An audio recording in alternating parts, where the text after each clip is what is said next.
Have you always had this kind of worldview in the way you structure your business with your friends, the family, even your investors, in regards to building these worldview as well as your values accordingly? Has that been an evolution in regards to integrating it in a holistic view?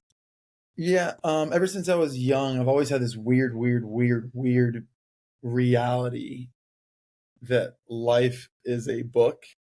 Some people obviously call it a mist or a fog or it goes like the wind, but I've always had this clear reality that life is a book. And when you're born, you're on page one, and we all have the last page, every single one of us. And we all know that every single second that goes by, every day that goes by, you're getting closer to that last page. And you don't know, Christian, if your book is the traditional book of the United States of America that's 300 pages, aka 85 years, right?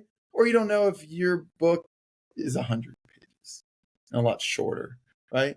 So I've always had this reality of how short life goes by or how short life is.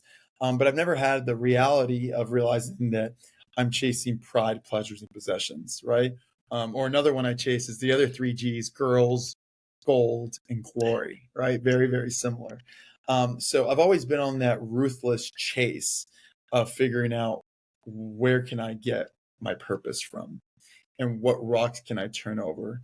And my goal was to become a millionaire by 30, right? My goal was to make six figures by the time I graduated college, like all those things. And I chased all those things. And if you chase those things, you will get those things likely, especially if you want to kill yourself to get those things. So I was willing to kill myself at all costs to become a multimillionaire by 30. I was willing to kill myself to make six figures by the time I was 17. I was willing to kill myself to find a way to get to CEOs and get on private jets and go to 30 countries by the time I'm 31, all these things.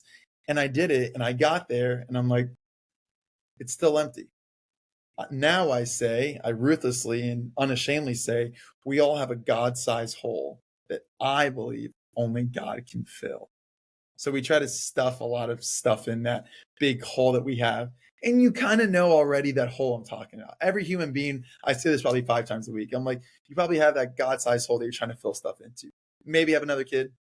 Maybe renovate your house. No, a bigger house. No, a bigger house on the water. No, I don't know. It's the bigger boat. I live here in Jupiter, Florida, right? And that's kind of the talk in town. No, it's that trip. No, I got to go to Italy. No, I went to Italy, but I got to go on a cruise ride. And you just keep going. So we all have that God-sized hole. But then you meet some people that are like, no, I don't need any of that. I'm content today. I could die today. I'm happy. And the difference that I figured out is that common denominator that most people have is that they say, I find my faith in things that are unseen. I tasted and now I'm filled.